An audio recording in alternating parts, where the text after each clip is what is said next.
Hi everyone, welcome back to the channel. This is Kevin from Blacktail Heaven, and today I'm going to be making a video on how I choose a scope for one of my new rifles. As you can see here, I got a couple of my boxes from old scopes I've mounted. These are some Leupolds. I got a Vortex here that I haven't mounted yet, still in the box. But as you can see, I'm more of a Leupold fan. Nothing wrong with Vortex. I just prefer the slimness, slick lines of the Leupold. I like how they keep everything simple, and I like how the knobs feel, and how the turrets work and how they feel. And um, I also like their cover system, their Luma cover system. I think they nailed it. They have one of the best covers out there. They're pricey, expensive, but they work and they're great. So basically, um, I go off of what I'm going to be using the rifle for, what are my goals as far as weight, what I'm going to be doing with the rifle. Do I plan on target shooting with the rifle, or is it just a hunting rifle? What is the rifle capable of doing? I'm not going to put I got one VX5 here. I'm not going to put a high power scope that's made for target shooting on, let's say, maybe a 243, even though it might be capable of doing it for target shooting. But what I'm doing is strictly hunting. I'm not really doing a lot of target shooting, so I try to go off more of weights, size, zoom. You're not gonna get everything you want always. It's not a perfect world. I like my objective to be a 40 or 44. On the VX5s is 44. I'm not a big fan of the 50. Some people like the 50s. I've used them before. I do see a good use for them. Say you're hunting off of trees, dark areas, wooded areas. I can see good use for a 50 objective. For what I'm doing, I like the slicker. I'm going through brush. I'm lighter, so I always go with the 40 or 44 objective. So like I said, it depends what you're doing and what the scope is for. Their VX3s are always going to be a lot lighter. Before they were all in a 1-inch diameter tube. Now it's they're switching over like everybody else, going to a 30 millimeter, like the European scopes and optics. I still buy both. I'm not gonna just buy 30. Just 1-inch tubes work fine. I've been using them for years. My dad, grandfather, everybody before it was the big 30 millimeter push and all the optics. The greatest and newest thing was 30 millimeter. It was all 1-inch housing, main tube housing scopes. So I still buy 1-inch. I just bought a 1-inch. I have it here. I just bought a 1-inch not too long ago. It was a great deal at a local Turner store. I couldn't pass it up. It was on sale because it was a 1-inch. I that's exactly what I wanted, actually, because I was trying to build extremely light gun, keep it around 6 pounds plus or minus. So I went with the VX3 HD. The two zooms that I go with on the VX3s most of the time is going to be a 3.3.5 to 10, or a 4.5 to 14. Usually I'm going with the 4.5 to 14. I want to say 80% of the time, but there is some times where I don't need that zoom. I build sometimes rifles planning to do certain types of hunts or certain places where I don't need that zoom. For like a pig, say for example, my pig gun, or building a rifle strictly just for pig hunting. I want that lower zoom. It's more wooded areas, closer distances, faster draws. Most of the time moving objects. So I want that less zoom. So I'll go with like a 3.5 by 10 by 40. So on that rifle was 7 millimeter 08. And I wanted to build extremely light mountain gun. So I went with the 3 by 3.5 by 10 by 40 in a 1-inch tube VX3. One of the lightest scopes I could find. This one was all about weight. So that scope's weighing at 13 ounces. The VX3s, most of them are at 13 to 15 ounces, depending if you have a battery. That's the other thing. I'm not into batteries or illuminated reticles. I just think it adds extra weight. I mean, I can see you're doing varmint hunting, coyote hunting, and you're I can see a use for it. I just don't really see a use for it, and it's added weight and things that could go wrong. So where was I? So that's a VX3. So I mean, anything like a VX3s, you could mount it on pretty much any rifle. Even if I would go anything from a rifle that you're trying to shoot from 100 yards to 500, 600 yards, pushing it, and you'll be fine with the VX3. You can even push it further if you go with like the 4.5 by 14. Now, if you plan on building like a rifle, like say when I'm like doing a Magnum, you know, 300 mag, short mag, or 270, even some 270s. I have a 270 short mag with a VX5, and the reason why I go with that is the little extra magnification power, and the objective on that is a 44. So the VX5s that I'm getting right now is the 3 through 15 magnification by 44, a little bit more light. I did notice that it does get a little bit more light, so it's a little clearer picture than the VX3s. I know it has different coatings and different glass and so what, but I'm not gonna get into the specs, or I don't even really know the specs. I did notice it by using them that it is a little bit clear. Not clear, I want to say just gets a little bit more light, I guess because it's a bigger objective.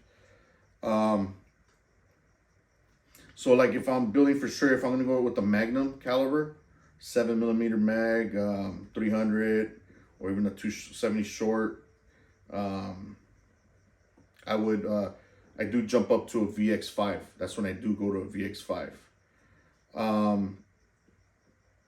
The VX5s are running around 1,000, 1,300, 1,400, depends on your reticle. The VX3s are going from like 500 to 750, somewhere around there. But for like my 308s, 243s, 308s, 7mm 08, 30-06, I'm always gonna go with the VX3. I don't think I need anything more than a VX3. It can do, I could probably shoot just as well with the VX3 or a VX5. I could do anything the VX3 could do, the VX5, I could probably, it doesn't really matter. What you're really jumping to and paying for on a VX5 is that extra zoom. So if you know, trying to count the antlers, points on the antlers, trying to get a better look, that kind of stuff, maybe a little bit, like I said, it gets a little bit more light in a darker condition. It'll pick up a little bit more light. And also, if you want to maybe shoot a little bit further for target shooting, it'll help out, you know, once you start going to 600 yards and up, you know, it is going to, like, because it has more zoom, it will perform a little bit better than the VX3. So I use VX5s, like I said, on my Magnums or on a gun that I plan maybe taking target shooting a little bit. I just put a VX5 on a 7 PRC, and I got one on my 270 short mag.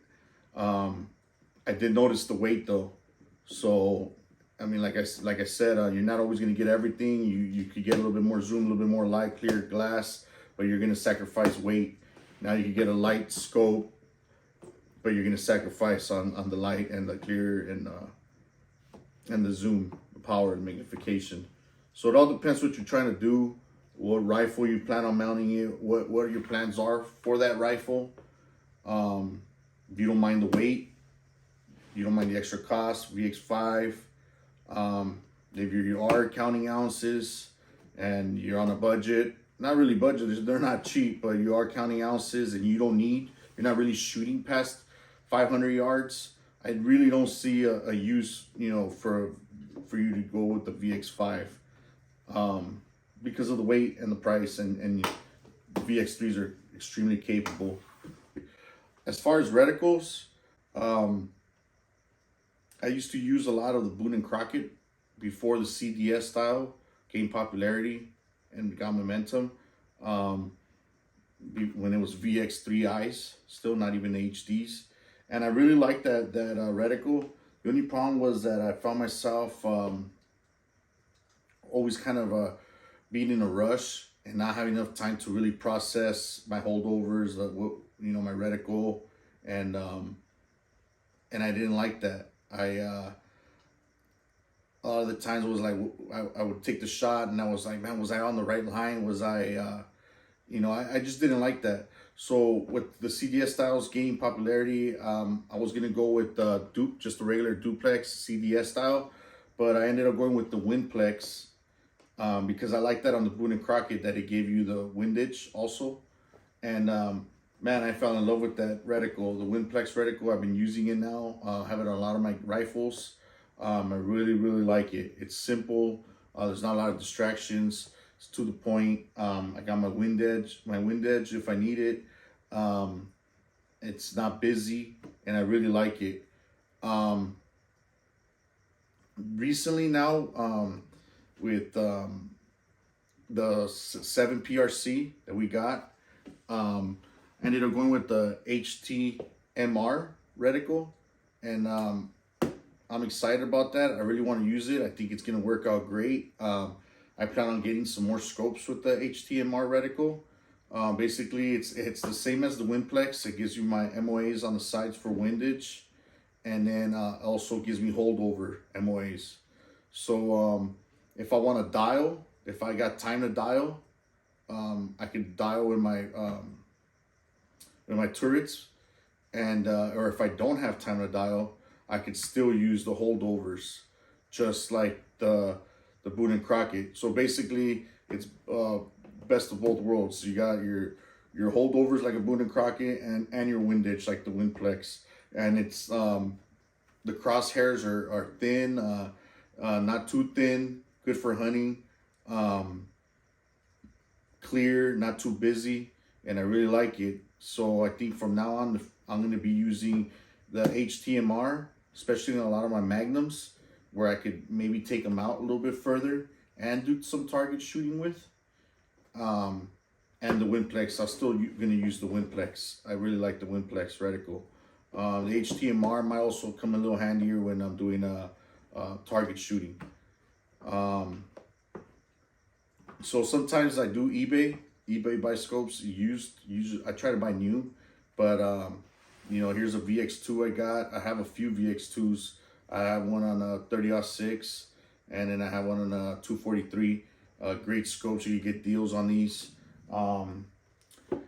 I've taken some crazy shots with the VX2s. They work fine, just as good as a VX3. Depends what you're doing with the gun, what your budget is, what you plan on doing with it,